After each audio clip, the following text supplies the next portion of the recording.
so we're talking inflation and wages in this section. So, the inflation, this is the CPI for all of them. So this is not core. We'll cover that in a minute. So this is everything. And this is versus the prior month. So the last 2 months has been 0.2%. And if for a rule of thumb, because I have a tough time with the math here, if you multiply by 12, 0.2 by 12, what is that? Let's see, times 10 would be 2%, so times 12 would be 2.4% annualized. So that is actually getting down. These are not crazy rates of inflation, but we'd like the 0.1, which would be times 12 would be what, 1.2.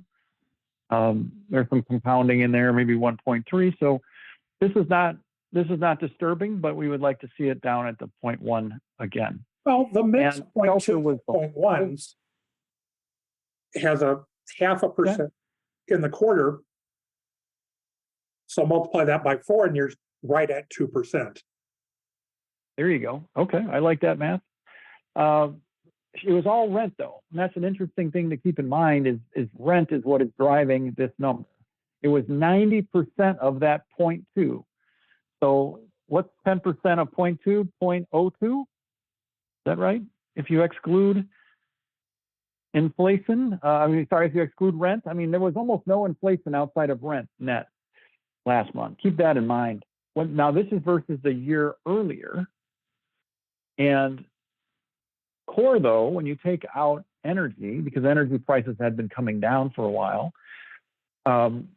it's still pretty elevated, 4.7% versus a year ago, but it's a lot better than, I guess, where was our peak here back in September, at least in this graph was 6 point something. Now it's 4.7, and the CPI all had fallen all the way down into the 3 range, and now it popped up a little bit to 3.2. But this is, rent is a big part of the versus a year ago. It's a big part of the core for sure.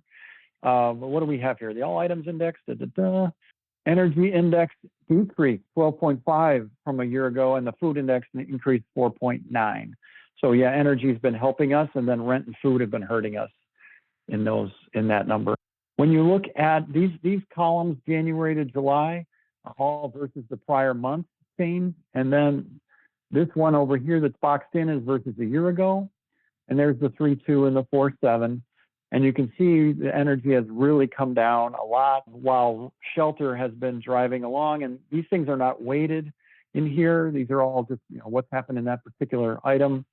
But shelter is weighted very heavily in the core, and it's also weighted very heavily overall. And so this is your big driver right now of your problem is shelter. This is just more shelter stuff. So now I showed you the 0.2%. Where was it exactly? Okay. I showed you this. Let me go back a second. I showed you this 0.2 for a minute. The actual number was 0.167. And the CPI increase, the rent increase was 16 of that 16.7. Or that 0.167, it was 0.16 of it. These basis points get confusing. A basis point is 100th of a percent. So 15 basis points would be 0.15. Housing was 16 basis points, so that's 0.16, and that's almost all of the CPI increase during the month. So it's this bar out of that, where that circle is. So it's all of it. And then this just shows over time the inflation has changed. At first, it was goods because people weren't buying any services. And then it was food and energy. Some of that was the pandemic recovery. Some of that was the invasion of Ukraine, especially energy prices.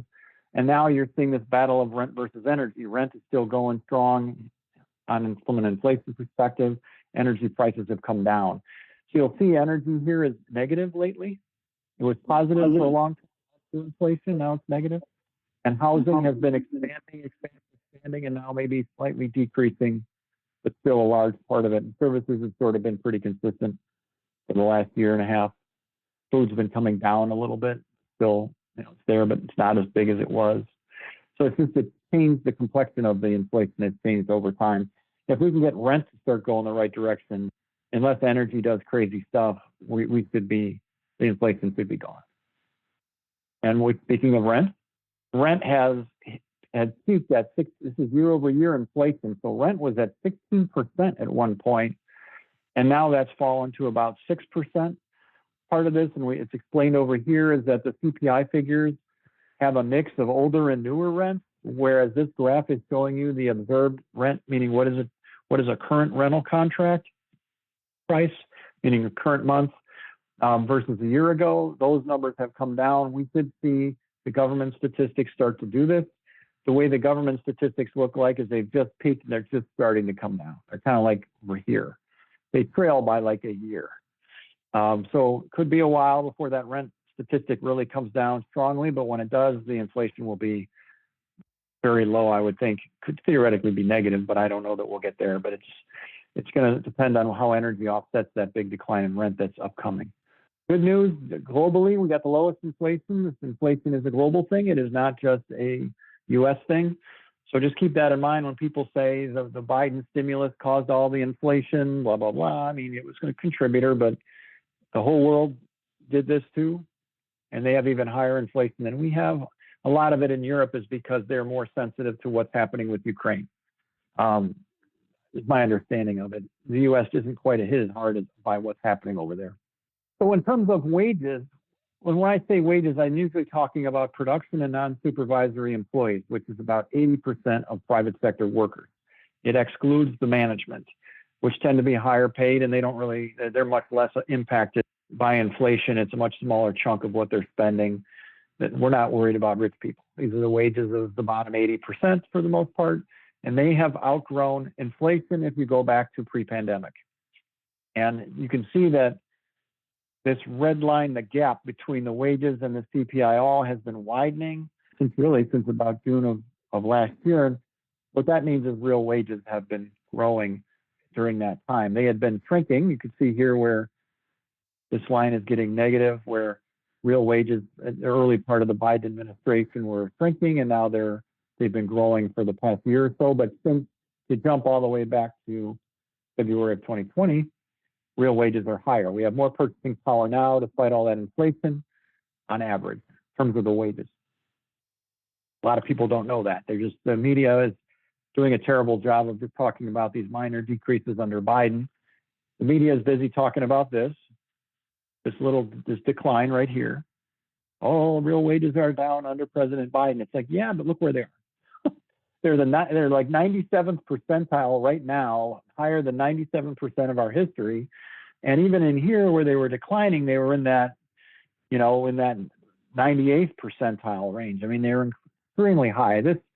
We've talked about this before. It's explained on the prior page, but this spike right here was not because Trump was doing something wonderful with real wages. This was a lot of poor people at the bottom end of the spectrum lost their jobs, and so the average went up. That's been getting adjusted as people have come back into the workforce, and now real wages are marching upward again and have been for the past year. But the media has done a terrible job of just complaining about real wage declines, and they don't put any context on it. So here's the context. They're extremely high. And in fact, how high are they? Higher under Biden on average than any other president. You won't hear that in the media very much. Now it turns out, and I don't share it because this is a sales slide, but when you take the Democrats and Republicans, you can see that the Republicans have the second through fourth positions here. This is one of the few variables that this one goes back to 1964 in the Fred database. This is one of the few where Republicans and Democrats are almost identical.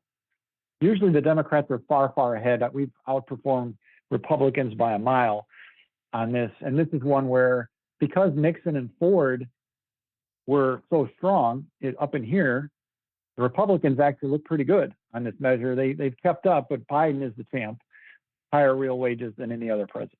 Other statistics. So we had the Fed's speech was the end of July, and the Federal Reserve economists are no longer forecasting a recession. Another statistic that is very important, and you've heard us talk about this before, you can argue that presidents aren't the main driver of the economy, and that's fair, but it's no fun then if you just don't give credit where it's due or punish people. But the Fed does say price stability is our job.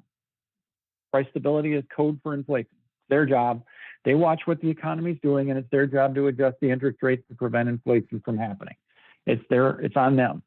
Now, I look at it as whatever the economy is doing. The president is in charge of our government, and has some accountability, but not everybody argues that. But when it comes to this, the Fed itself says we're responsible for inflation.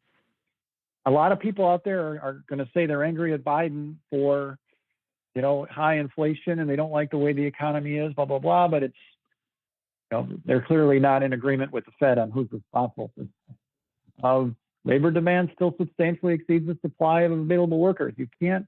We have inflation because we have a booming economy, and it's particularly a booming labor market. This is interesting too. We don't think the wages were an important cause of inflation in the first year or so of the outbreak, but they're an important issue going forward.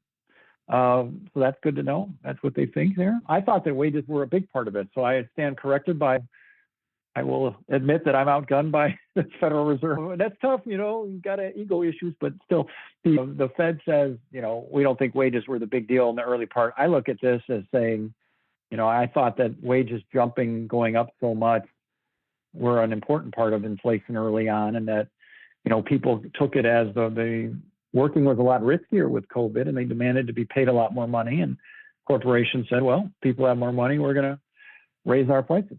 I don't know if I have the slide in here this time, but corporate, I showed you this slide with wages up 20% at their peak. If you were to add a line in here for corporate profits, they peaked up about 57% and came down to about, I think it's plus 30 or so now. So corporate profits grew a lot faster than wages did, but they also peaked about the same time that inflation peaked. All right, so there's the Fed forecast. We shared this before, so they haven't put out a new one as far as I understand in that July meeting.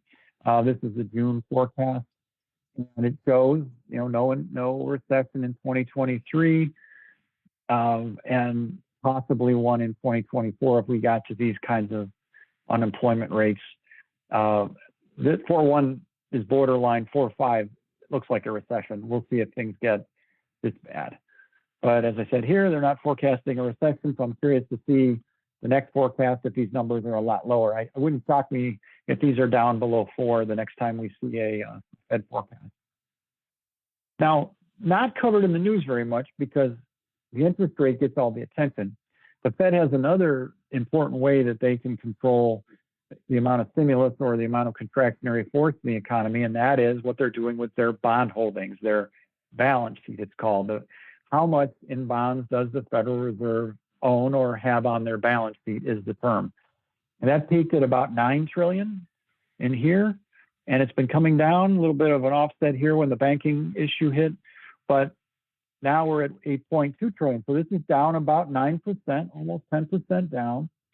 And if this is significantly contractionary, if they keep doing this, that's also going to be slowing the economy. And so the Fed can stop raising interest rates, but that doesn't mean they've stopped doing this. And if they keep reducing their balance sheet, they keep selling bonds and taking cash out of the economy. So think of it this way: is when they sell the bond, they give the bond to into the private sector, and the Fed takes the cash. So it's taking that cash, that stimulus, if you will, out of the economy when they're selling bonds. And that's what they're doing. So they're down about $750 billion from the peak. This is the federal funds rate. This is the interest rate you always hear about in the news. When they said the Fed raised the interest rate a quarter point. That's what this is. It's about in that 5.3 range now. And inflation expectations over 10 years and 5 years are both really close together. Sometimes you can see here they spread out, but here they're really close, right around 2.3%. And they've been there kind of bouncing around in this range for a while. And we'll see if they get that down under 2. They were, if you go back a few years, they were in that 1 to 2% range. So there's some room to lower that. And this is a weekly statistic. They can get it right out of the financial markets. In fact, they might even have it daily, I bet the Fed has it. So they can see what's going on here and react to it. Now, we've said before that consumers are in fantastic shape. That's one reason why there's inflation, is because people have money to spend. Corporations know it, so they raise their prices. If nobody's buying, they can't raise their prices. And so what this says is that, and this is real, meaning adjusted for inflation, bank balances are about 10 to 15% larger than before the pandemic. And all the different income groups. This is first quartile, second So the fourth quartile are the richest people and the first are the poorest. And these are the amounts that the checking accounts and tax savings accounts are higher than pre-pandemic.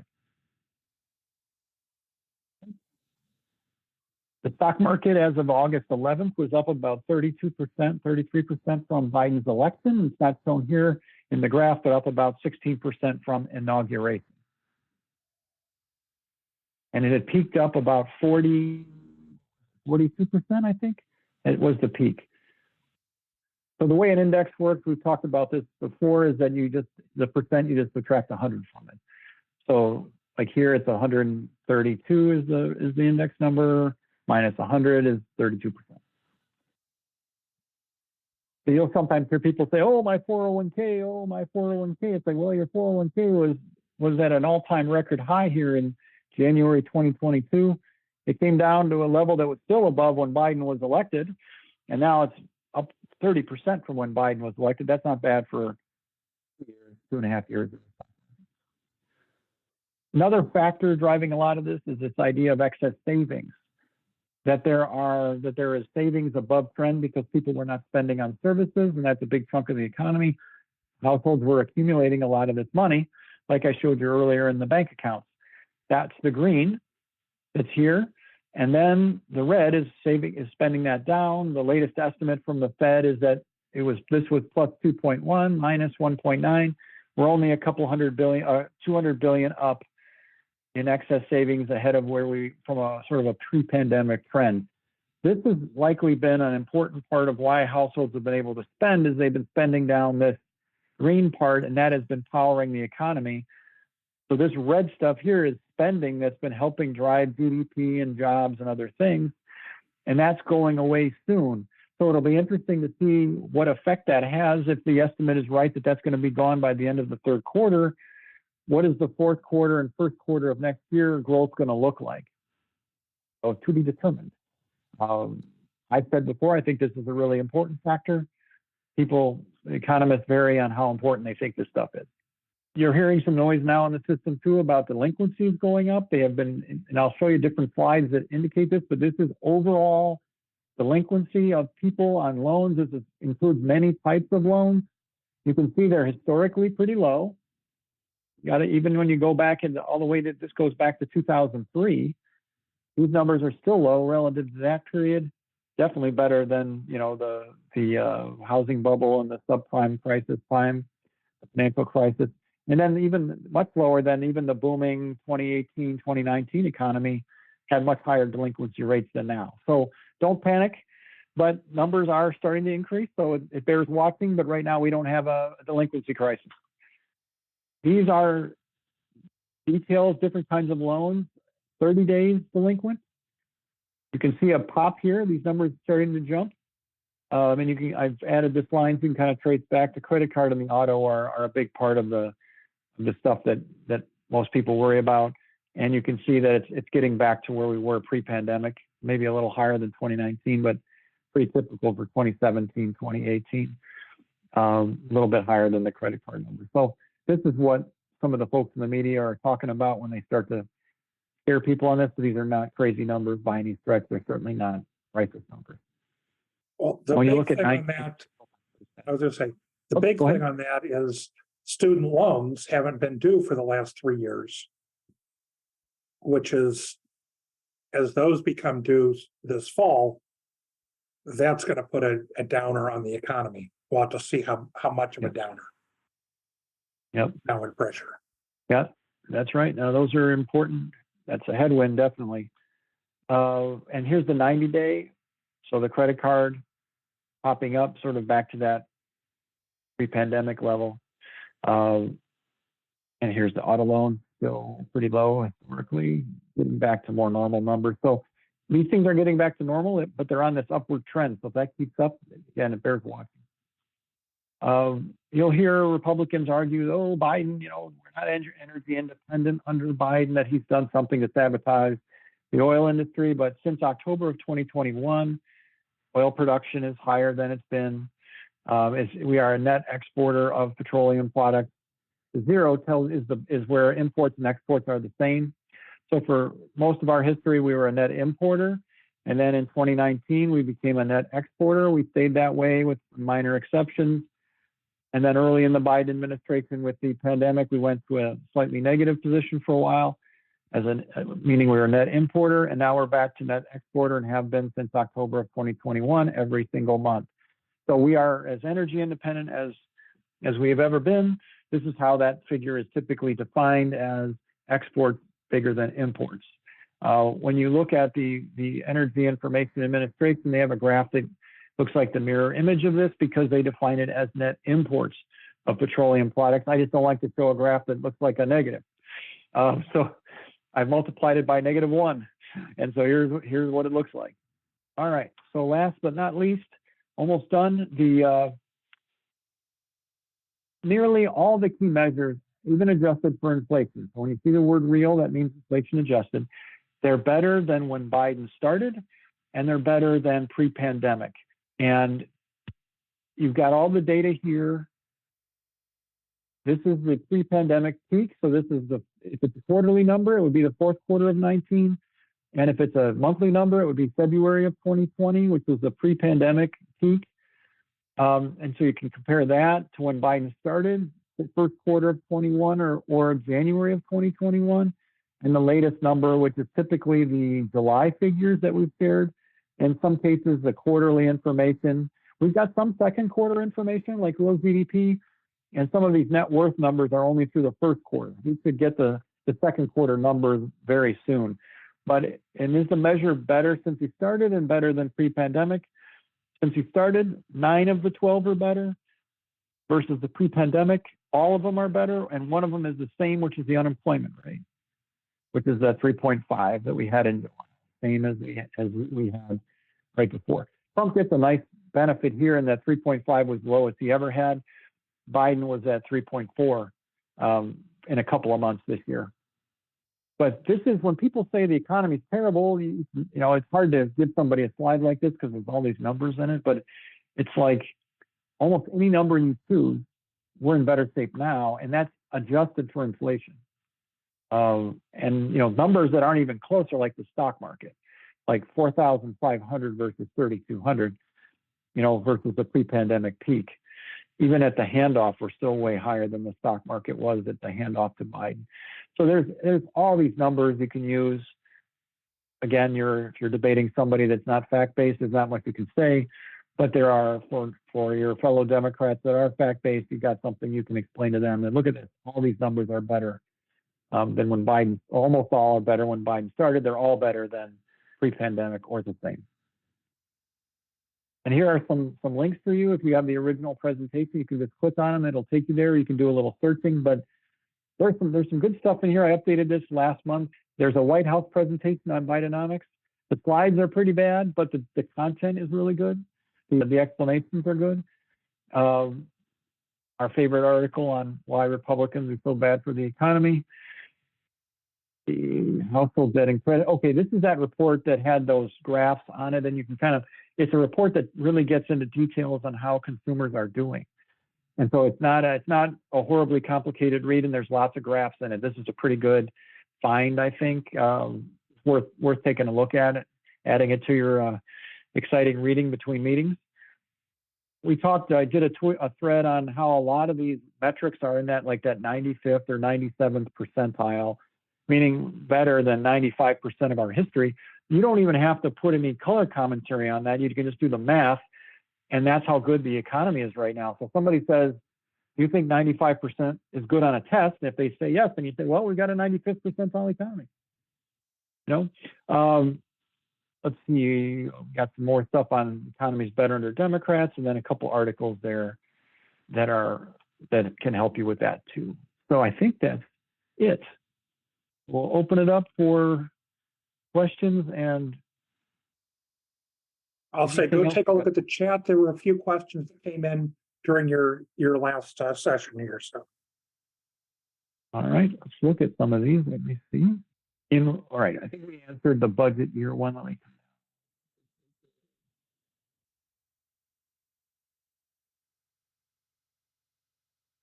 down. Right, lost my place. Here we go.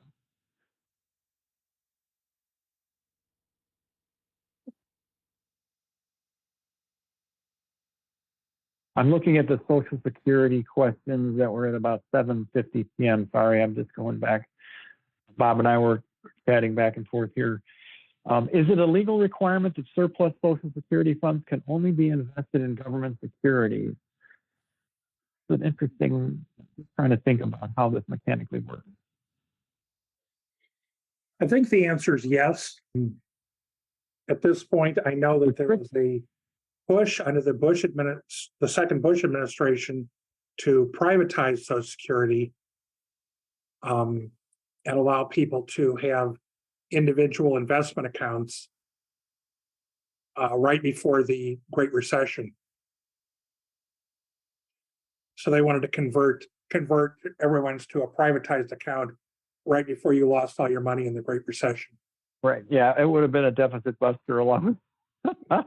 It would have busted a lot of people badly.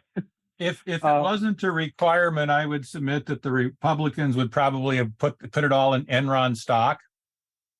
And while we laugh at them, what was the energy company that went bankrupt under Obama, Cilantro or something like that? We would have probably invested it in that. Neither of which would have been great. Oh, so this, let me add a little complexity to this answer, isn't it? Okay, so it's true that if there's a surplus, it has to be credited to the Social Security Trust Fund as an accounting entry, and that gives it legal authority to grab those funds in the future and give them to beneficiaries as long as it exists. But just to say it, the government can use those funds for any purpose. Meaning they can take the cash that actually came into the government accounts and buy and do whatever they want to do with it. It's just, think of it as there is a legal requirement that the Social Security Fund be credited for those cash receipts, but that doesn't mean the government can't use it for that purpose. The government can use it for whatever purpose it wants to. So just to be clear on that. And I think one of the things I said was not quite, I think one of the things I said in my chat was not quite true when I said there were only three choices that, for paying it back when it came due, we tax it, borrow it, or print it. I think those really are the only three choices, but that's assuming it's going to get paid back. And clearly one option is to default on it. Now, I'm hoping and not thinking that's going to happen. But I did logically leave off a possibility.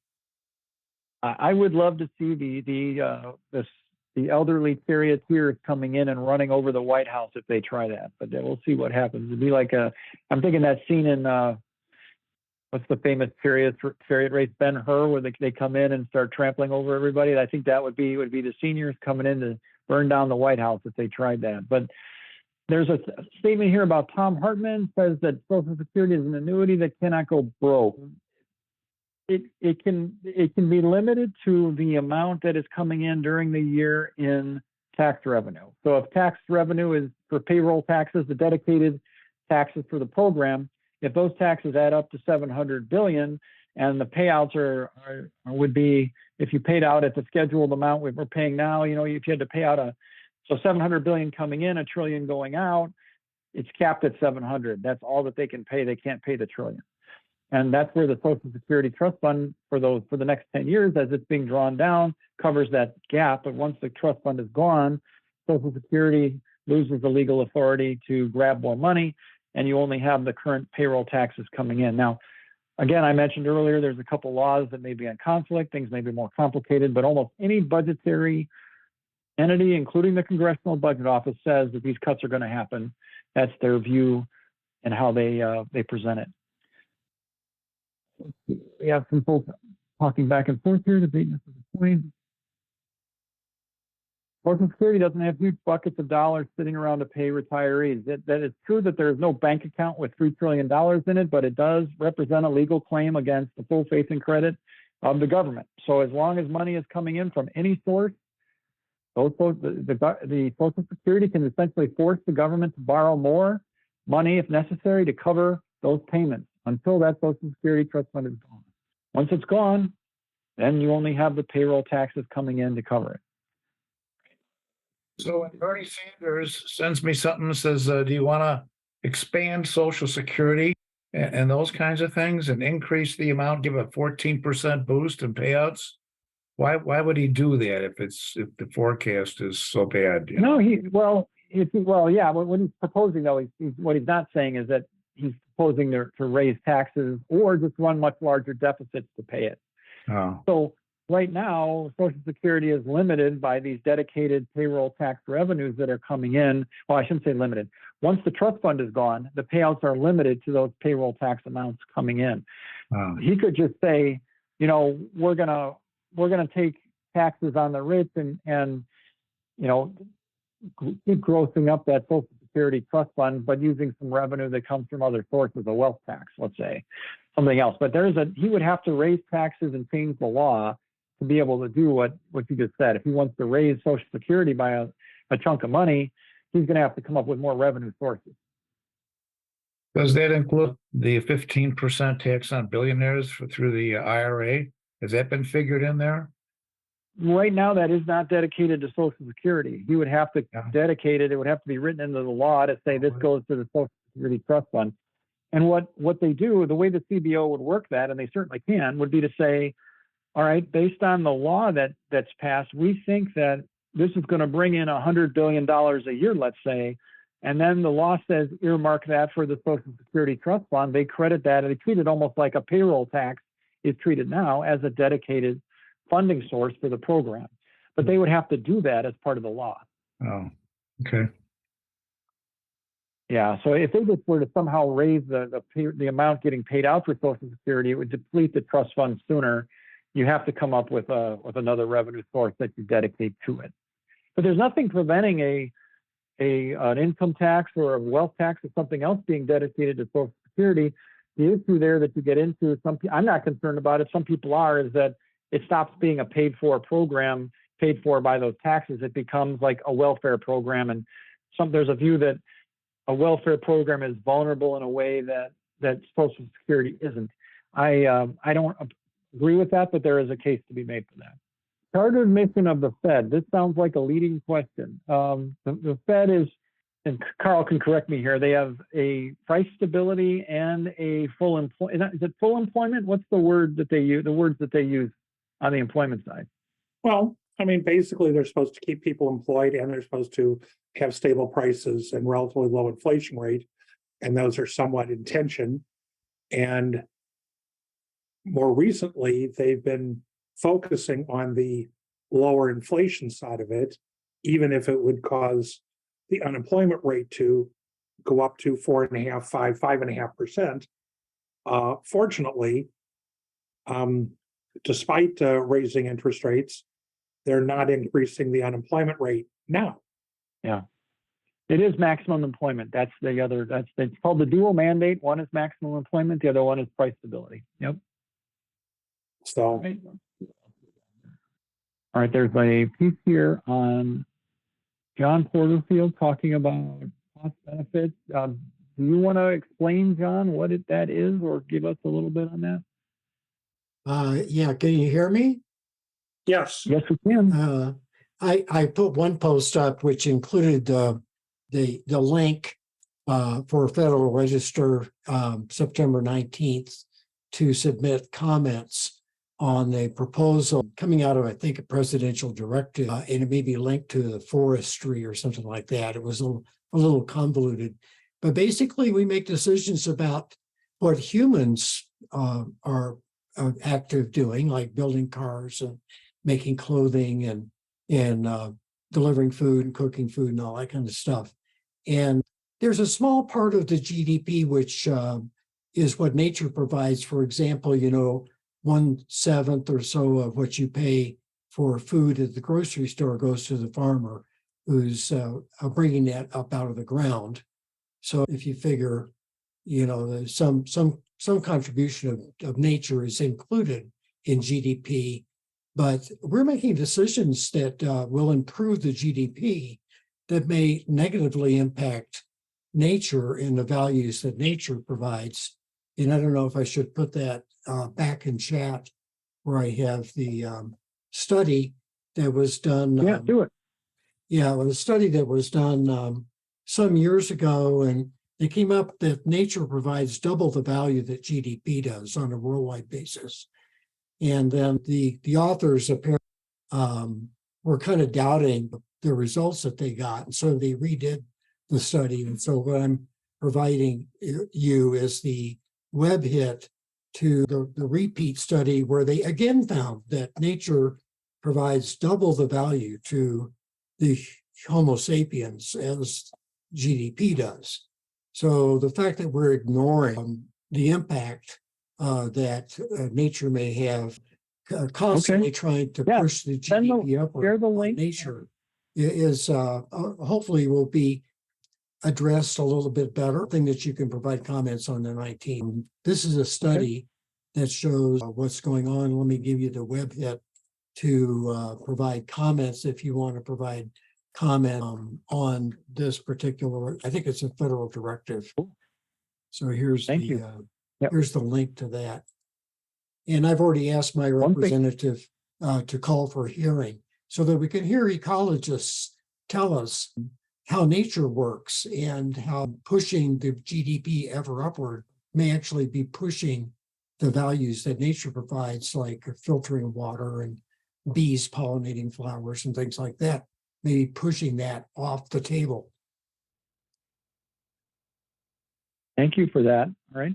So I know that there are a lot of critiques of GDP, and is that really the right measure that you want? It pains me to have to share a slide on our oil production, because in theory we should be getting rid of our oil production and going to things that are a lot more climate friendly than oil production. But we're forced into this debate because the gas prices going up somehow means that Republicans deserve to hold power. And it's a terrible sort of loop we're in right now. And so I'll take a look at it. I'm curious to see what they say. And because one thing I'm trying to figure out, about once a year, we take probably every other year, we look at kind of the economic impact of climate change and at different estimates of how much climate is affecting the economy. I mean, you see it in the news all the time. You see it with insurance costs. There's a lot of different ways to measure it. And it's just been a while since I dug into that. So I'll look at what you sent and I'll take a look at that as well. We're overdue for a sort of an environmental / economic interface coverage here. Good. All right, thank you. Other questions, comments? Oh, wait, we got a few. We have more in here down at the bottom. I'm sorry, I might have missed it. No, it's the bottom of the list here. Any other questions, comments? Otherwise, we're at 8:42. We went through it pretty quick. Yeah, I was going to go ahead and share one more slide on U.S. oil production by month. I think I can, take over sharing the screen. Oh, I can't start. Let me stop sharing. Let me stop sharing just in case. Yeah, you need to. Okay. So Biden took office at the end of January of 2021 and canceled the Keystone Pipeline. And we had an immediate dip in oil production, and then it bounced back in the next month. And those of you who know anything about it know that the pipeline that he canceled wasn't operating. And so that does not explain the dip. This is actually the failure of the Texas electrical grid shutting down a bunch of because they are not regulated and not incorporated into the national electrical grids. They're separate. And so we had the electrical grid failure that caused a bunch of oil production in Texas to drop in February of 2021. But you can see that we're looking at oil production now and numbers on a monthly basis now that are consistent with Trump era numbers, or maybe even a little higher than Trump era numbers, getting back to that point. Could you share that link in the chat, please? That's a good one. It usually takes me a while to Google search, and I don't get a table that's that nice when I find it. So thank you. Okay.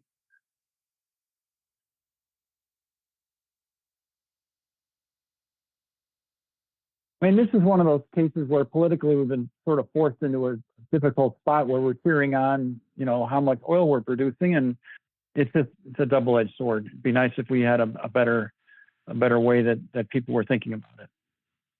In the meantime, we need to have energy. And it's tough to get elected when gas prices are up. Thank you, Karl. That's a good one. I got to save that here. Energy from pickup trucks used to commute. That's what we need.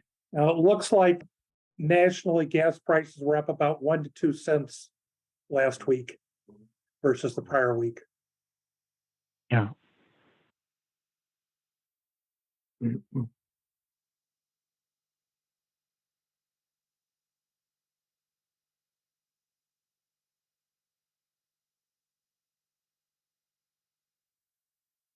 All right. Karl, do we want to adjourn if we don't have any other questions?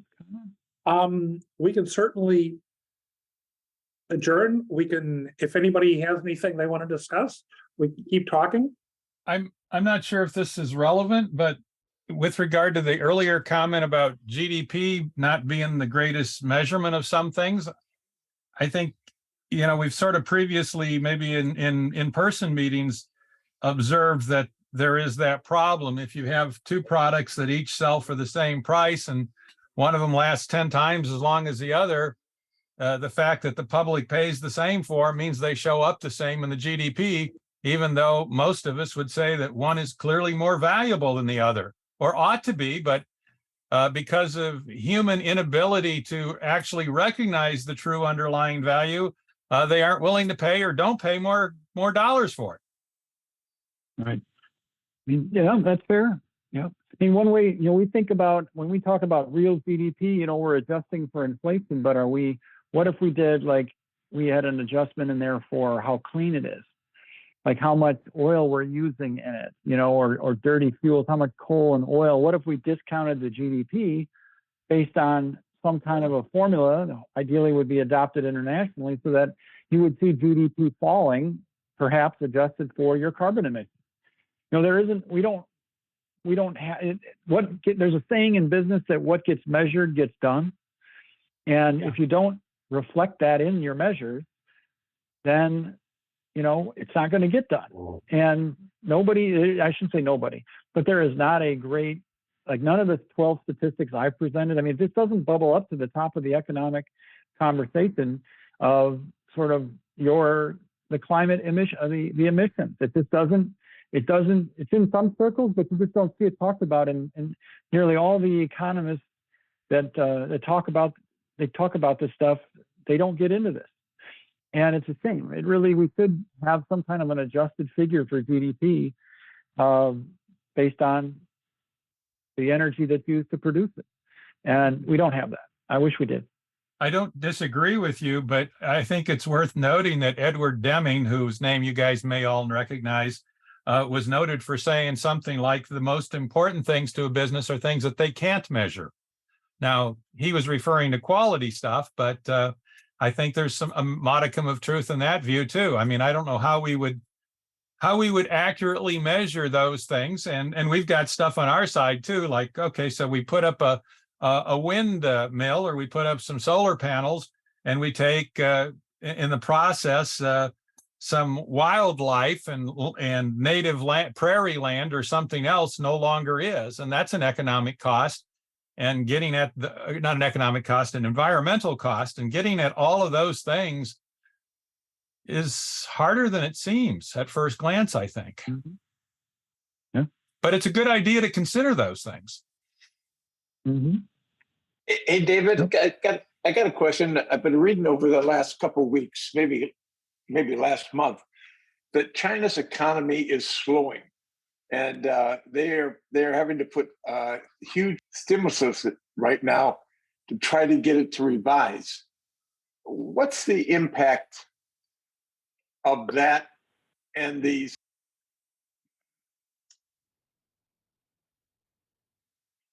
kind of trade war thing that's going on between the U.S. and China on the IT chips, et cetera, and the materials?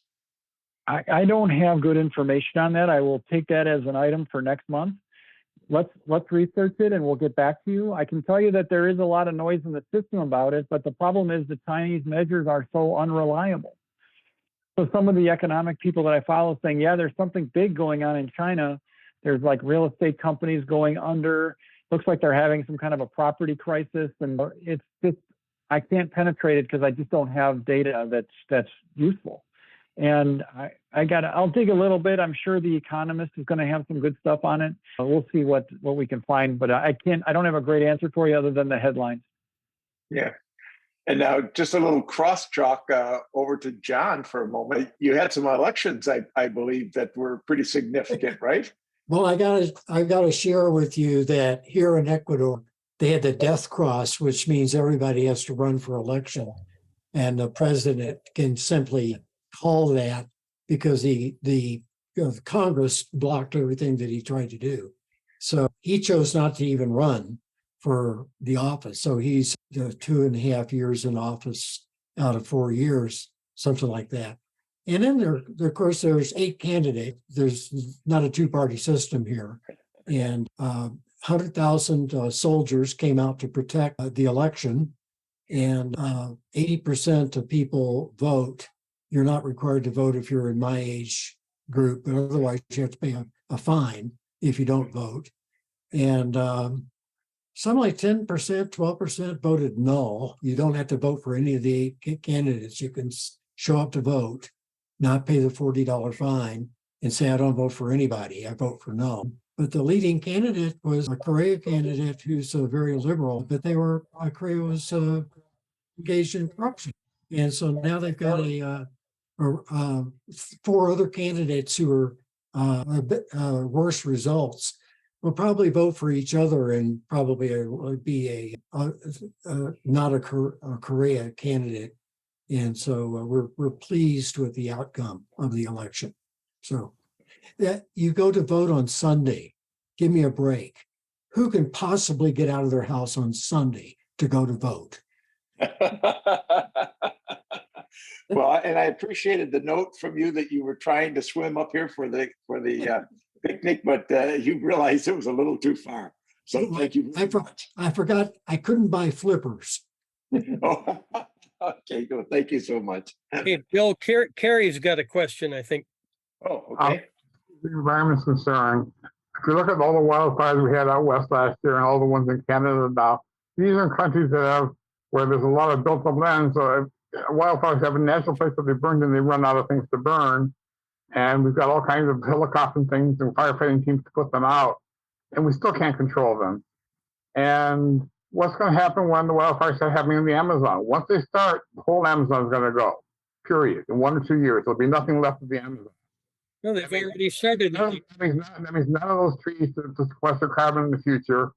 That means massive climate change because the winds just blast right across it without stopping. We're past the point of no return. Enjoy the last few years you've got before the world goes completely down the tubes. Well, They have a drought in the Amazon?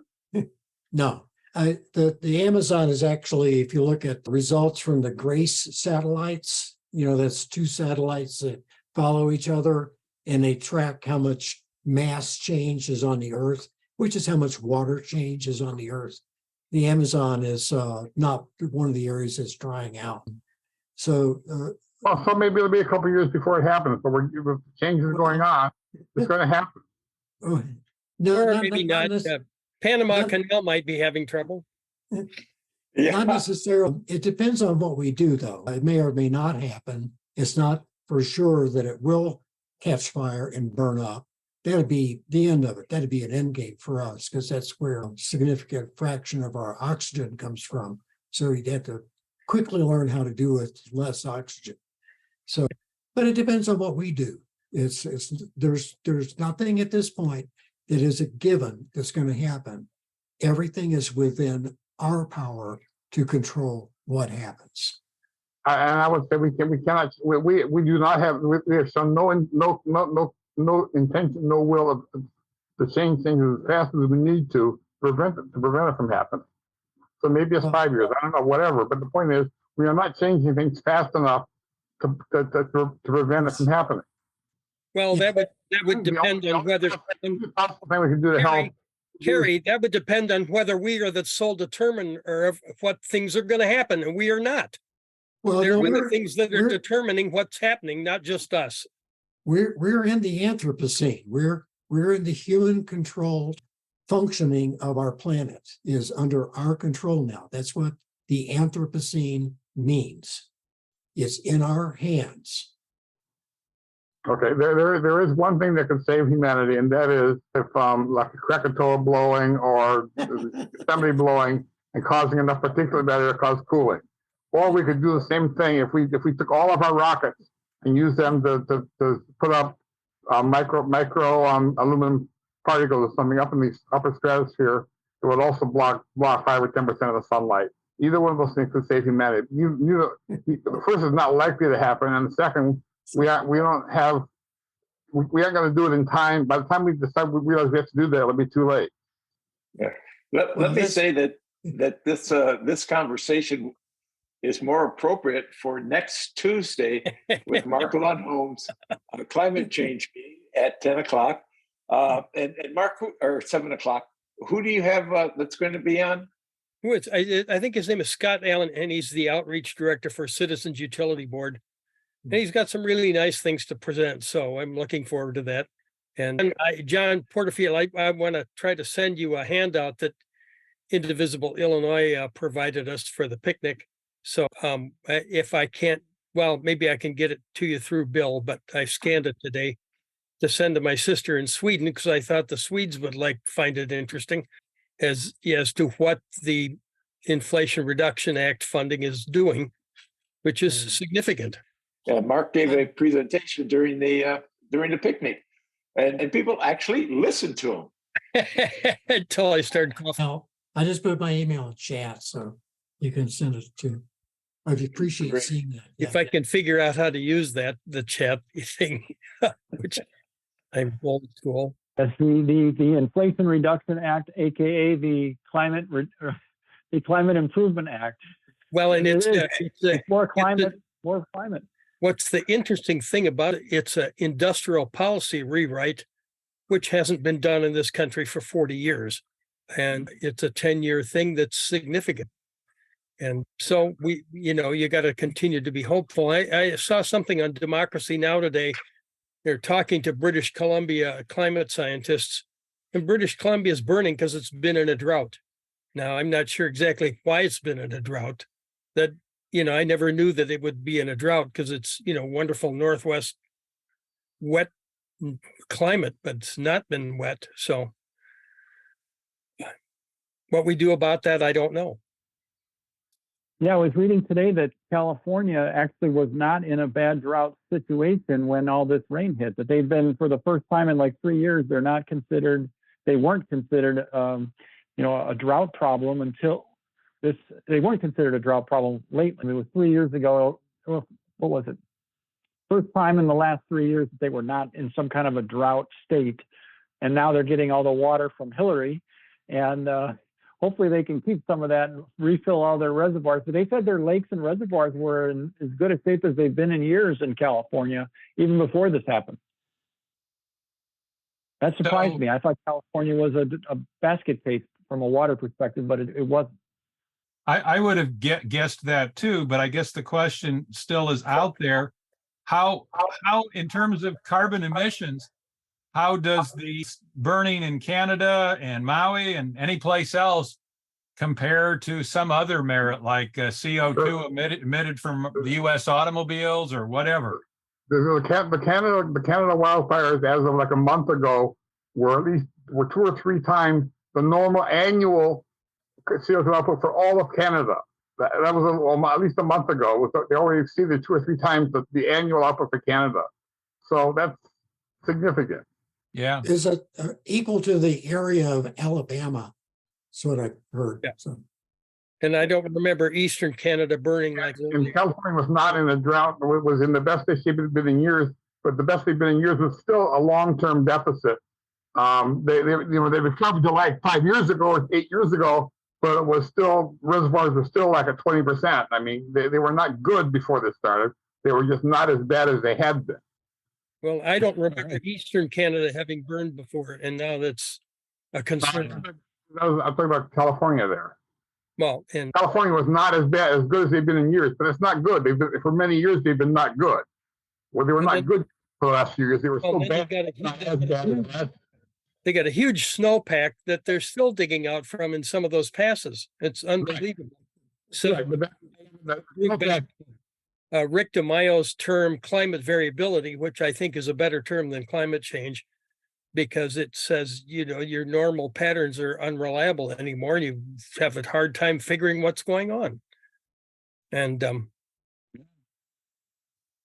Well, disruption might be a better term because it's human activity that has disrupted the climate. So it certainly exacerbated. Yeah. And I don't know what's going on in Siberia. It was burning sometimes, and perhaps it still is. Sobering. That's just to cover the story, just to cover for a big nuclear accident. They're not, no, just Yeah. Oh, yeah. I just my There is calling my that. inner Trump report. All right, Karl, you want to end here? You have And in the recording. Okay. And we could leave if we want and let anybody stay on who wants to keep talking. We can. Yeah. And I've got to do that because I've got things to prepare for. I gotta And go tomorrow visit night, my wife, everybody. So And tomorrow night, there is a meeting that Jim McGrath, our Restore Our Democracy group has. It is a Disarming Hate. It's a new program in Cook County here that they have passed, and we're going to have Scott Britton on to talk about the impact of that. And we thought that was important enough. Rod picked it up and said they will drop a meeting in between today's meeting on fiscal and Thursday's gun violence prevention meeting, just to make sure I had enough to do. So when's the climate one? I thought you said the climate one tomorrow. No, No. climate's on Tuesday next week. I'm Week from sorry. tomorrow's climate. Yeah, a week from tomorrow. Yeah. Yeah, there was a mix up, Kerry, and we had it double scheduled, but I got the Cub guy to go to the 29th because there are 5 Tuesdays in August. So All right. I only get confused once a day. And all right. thanks, Well, listen, Karl and David. I'm going to I'm jump off cutting and out, turn the recording off. Bye, everybody. Uh, Great discussion.